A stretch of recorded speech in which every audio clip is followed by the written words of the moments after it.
seni böyle güzel yetiştiren anaya çok görmesin balam. Teşekkür ederim.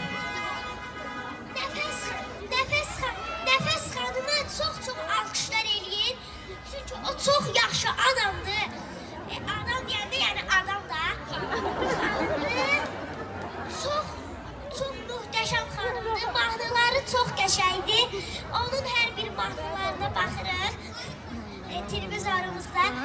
Çox ama çox dünyanın ən çox alqışlar gəlsin Nəfəs xanıma.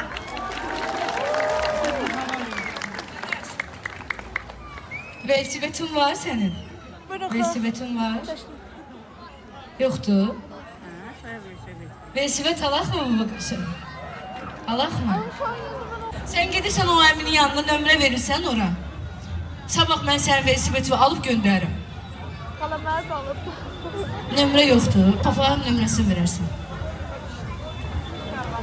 Mama hanım. Yaxşı, onda benim Instagram'ıma yazarsan. Yaxşı, deyərsən o sarı köynəkli oğlanım. Tanıyım da səni başqa. Gəlin alqışlayaq, adın neydi? Hüseyin.